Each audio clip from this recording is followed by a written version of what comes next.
డబ్బు, అనారోగ్యం, ఉద్యోగం, వ్యాపారం, అప్పులతో బాధపడుతున్నారా? మీకోసమే లాంచ్ యువర్ ఫ్యూచర్ ప్రోగ్రామ్.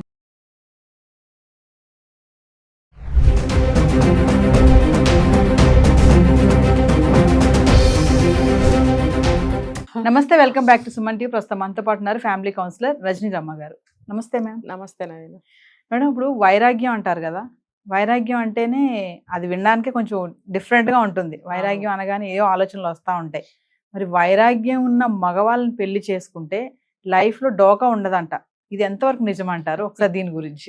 ప్రతిదానికి యాంగిల్స్ ఉంటాయి. ఇది ఒక యాంగిల్లో కరెక్ట్ అయి ఉండొచ్చు. అంటే వైరాగ్యం అంటే ఏంటి?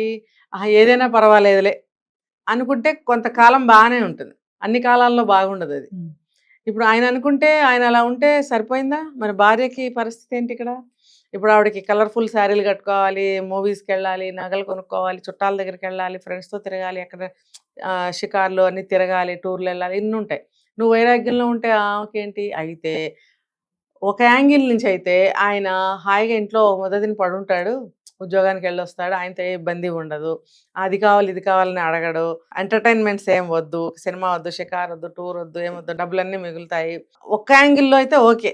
దాన్ని కూడా వైరాగ్యం అంటారా మ్యామ్? కొంతమంది చెప్తారు నాకు అది ఇష్టం ఉండదు, నాకు ఇది ఇష్టం, ఏది అడిగినా వద్దు వద్దు వద్దు వద్దు అని. మరి ఏంటది? మరి దాని పేరు ఏం చెప్పుకోవాలి? వైరాగ్యం అనాలా? అంటే నైస్ లాంగ్వేజ్లో చెప్పాలంటే అది వైరాగ్యం. ఇంకా చెప్పాలంటే తిడతారనమాట ఆడవాళ్ళు. తిట్టి పోస్తారు, ఇలా ఉంటే నాకెందుకు అని. అంటే ఇప్పుడు పిల్లలు ఉంటారు, పిల్లలు భార్యకి కోరికలు ఉండవండి. మరి ఆయన అలా ఉంటే ఎలాగా? కొంతలో కొంత అంటే ఒక యాంగిల్ ఏంటి, ఆయన వేరే వైపు పోకుండా ఉంటాడు. ఇప్పుడు డివైడ్ చేసి చెప్తాం, ఆడవాళ్ళకి కోరికలు ఉంటే ఆగరు వాళ్ళు, అన్నీ కొనేసుకోవాలి, అన్ని చోట్లకి వెళ్ళిపోవాలి. అదే మగవాళ్ళకి అనుకోండి, వీళ్ళు ఇంకొక యాంగిల్లో చూస్తే వీళ్ళు ఏంటి, సిగరెట్లని, తాగుడని, అమ్మాయిలని, ఒక్కొక్కసారి ట్రిప్స్కి కూడా వెళ్ళిపోతుంటారు. మగవాళ్ళ లక్షణాలు ఇలా ఉంటాయి. ఆడవాళ్ళు కంట్రోల్ చేసుకుంటారు, కానీ కోరికలు వస్తే మగవాళ్ళు కంట్రోల్ చేసుకోరు. అంటే ఉన్నారు ఇందులో కూడా. ఎక్కువ శాతం చెప్పుకోవాలంటే మగవాళ్ళల్లో ఏదన్నా ఉంటే వాళ్ళకి అది తీరిపోవాలి. నేను మగాడిని, నేను సంపాదించుకుంటున్నాను, అలా కాకపోయినా నేను సంపాదించుకుంటున్నాను కదా, సంపాదించేది దేనికి, ఎంజాయ్ చేయాలి అనే తత్వాలు ఉంటాయి కొంతమందికి. ఒకవేళ అలాంటి కోరికలు ఉంటే మగవాళ్ళలో కంట్రోల్ అవ్వవు, వాళ్ళు తీర్చుకోవాలి ఆ కోరికలు, వెళ్ళాలి. కొంతమందికి బట్టల పిచ్చి ఉంటుంది మగవాళ్ళకి, తెలుసా మీకు? అమ్మో, రోజుకో డ్రెస్ వేసుకుంటారు వాళ్ళు, ఎప్పుడు కొంటూనే ఉంటారు, షోక్ చేసుకుంటుంటారు వాళ్ళు. మరి ఏంటది కోరిక? అలా ఉంటే భార్యకి ఏమనిపిస్తుంది? ప్రతిరోజు బయటకు వెళ్ళే అలవాటు ఉంటుంది కొంతమందికి. ఆఫీస్ నుంచి వచ్చిన తర్వాత ఇంట్లో పెళ్ళాం బిడ్డలను చూసుకోకుండా మళ్ళీ వేరే డ్రెస్ వేసుకుని నీట్గా తయారయ్యి, కొంతమంది సెంటు కూడా కొట్టుకుని వెళ్తారు. నాకు తెలుసు, చూసాం చాలామందిని. ఎందుకు? ఇంటికి వచ్చిన తర్వాత భార్య బిడ్డలతో నువ్వు ఎంజాయ్ చేయాలి, ఉండాలి, పోనీ లేదు ఏదైనా పని ఉంటే కలిసి వెళ్ళాలి, లేదు ఏ కూరగాయలు సరుకులో కావాలంటే పోనీ అలా గబుక్కని వెళ్ళి తీసుకొచ్చి ఇంట్లో పెడతాడు. కానీ నువ్వు స్పెషల్గా ఇలా వెళ్తున్నావు అని అంటే అతను ఏమో ఎక్కడికి వెళ్తున్నాడు అని భార్యకి అనుమానం వస్తుంది కదా. ఇంకా కొంతమందికి ఊరిని అలా ఫ్రెండ్స్తో తిరిగి రావటం అలవాటు స్టైల్గా. నువ్వు భార్య బిడ్డలు ఉన్నవాడివి, నువ్వు అలా ఎందుకు తిరగాలనుకుంటున్నావు? అవతల వాళ్ళు ఎవరైనా కొత్త వ్యక్తులు చూస్తే, అన్మ్యారీడ్ అనుకోవచ్చు, నీకు బుద్ధి బాగున్న అవతల వాళ్ళకి బాగుండకపోవచ్చు. మరి భార్య పరిస్థితి ఏంటి ఇక్కడ? ఈయన రోజు ఎందుకు వెళ్తున్నాడు ఇలాగా? కొంతమందికి సెంట్ అంటే ఇష్టం, పెర్ఫ్యూమ్ కొట్టుకుంటారు. భార్యకి ఎలా అనిపిస్తుంది? ఎందుకు ఇలా వెళ్తున్నాడు అని బాధ కలుగుతుంది, అనుమానం వస్తుంది. కాబట్టి ఆ యాంగిల్లో చూస్తే వైరాగ్యంగా ఉన్నాడు, పడుంటాడు పప్పు అన్నం తిని అని అనుకుంటారు కొంతమంది. అంటే అలాంటి వాళ్ళు ఎక్కువ నాన్ వెజ్ కూడా తినకపోవచ్చు. కాబట్టి వెజిటబుల్ మీల్సే తినేసి హాయిగా అబ్బా ఈ శుభ్రం కడుపు నిండింది, నిద్ర వస్తుందని నిద్రపోతారు అనమాట.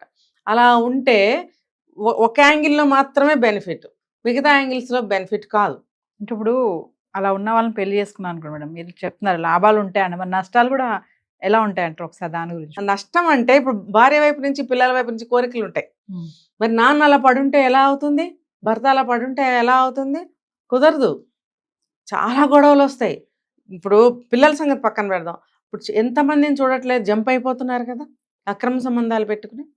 ఇప్పుడు ఎంతో కొంత ఫ్యామిలీ, ఇప్పుడు స్టార్టింగ్లో పెళ్ళైన కొత్తల్లో నీకు చిన్నప్పటి నుంచి అలాగే ఫ్రీజ్ అయిపోయి ఉన్నావు, అయినా కూడా చదువుకున్నావు, ఉద్యోగంలోకి వెళ్ళావు, పెళ్లి చేసుకున్నావు. అలాగే ఆటోమేటిక్గానే భార్యతో కూడా నువ్వు సరదాగా ఉంటావు అనేది కొంచెం నేర్చుకోవాలి. సరే కొత్తల్లో కొంచెం బాగానే ఉన్నావు, తర్వాత మళ్ళీ పాత లక్షణాలు వచ్చేస్తే అలా పడుంటారనమాట. అప్పుడు ఏమవుతుంది, కొత్తలో కొంచెం బాగానే ఉన్నారు, తర్వాత ఇలా ఉంటే ఈ అమ్మాయి కూడా విసిగొస్తుంది కదా, ఈ అమ్మాయి కూడా వయసులోనే ఉంటుంది, ఈ అమ్మాయికి కూడా బయట తిరగాలి లేకపోతే భర్తతో ఉండాలి అనే కోరికలు ఉన్నప్పుడు వేరే వాళ్ళతో జంప్ అయిపోతుంది. అప్పుడు పిల్లల పరిస్థితి ఏంటి? పిల్లలు కూడా తండ్రి దగ్గరికి వెళ్ళకపోవచ్చు, నాన్న ఎప్పుడు పలకడు, కొంతమంది న్యూస్ పేపర్ చదువుతున్నాం, టీవీ చూస్తున్నాం, సెల్ ఫోన్ చూస్తున్నాం, లేకపోతే నిద్రపోతున్నాం, లేజీగా ఉండటం. వైరాగ్యం ఇన్ ద సెన్స్ లేజీతనమే. వైరాగ్యం అంటే ఏంటి అంటే ప్రతిదాని ఇప్పుడు ఎందుకులే ఇప్పుడు ఎందుకులే, ఇది వద్దులే, ఇప్పుడు ఎందుకులే, తర్వాత చూద్దాంలే, అబ్బా నాకు ఓపిక లేదు, ఇలాంటి రెండు కలిపి ఉంటాయి. ఇందులో బద్ధకము ఉంటుంది, అయిష్టత ఉంటుంది, ఇప్పుడు అది లేకపోతే ఏమైంది, ఇవన్నీ మిక్స్ అన్నమాట. ఒక్క వైరాగ్యం అని చెప్పుకోలేం. ఒట్టి వైరాగ్యం ఉన్నాడు ఇక దాన్ని దేనికి పనికిరాడు, పెళ్ళే చేసుకోవద్దు, ఇంకా దాంట్లో లాభం నష్టం ఏముంది, అన్ని నష్టాలే. వైరాగ్యం ఉన్నాడు ఎవరు చేసుకుంటారు? లేకపోతే ఇప్పుడు రామకృష్ణ పరమహంస ఉన్నారు, ఆవిడ శారదాదేవిని పెళ్లి చేసుకుంటే ఆవిడ కూడా దైవత్వంగానే పూజలు చేసుకుంటూనే గడిపారు వాళ్ళిద్దరు జీవితం అంతా. అంటే వాళ్ళు కారణ జన్ములు కాబట్టి భగవద్ కైంకర్యానికి వాళ్ళు జీవితాలను అర్పించారు, వాళ్ళు మహానుభావులు. అంటే నేను ఎందుకు చెప్తున్నానంటే రామకృష్ణ పరమహంస అనే ఆయన చిన్నప్పటి నుంచి వైరాగ్యంతోనే ఉండేవారు. పెద్దలు కొంచెం పెళ్లి చేసుకుంటే వైరాగ్యం నుంచి బయటకు వస్తారని చెప్పి పెళ్లి చేస్తే ఆవిడ కూడా అందులోకే వెళ్ళిపోయింది. అలాంటి వాళ్ళు ఉన్నారా ఇప్పుడు?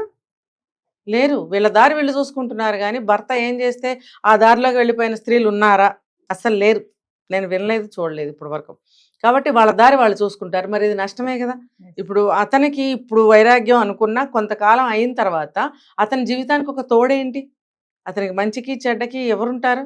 తల్లిదండ్రులు ఎప్పటికీ ఉండరు, భార్యాబిడ్డలే ఉంటారు. మరి ఆ వైరాగ్యం అనేది నష్టమా లాభమా మనం చెప్పుకోవాలి ఇప్పుడు.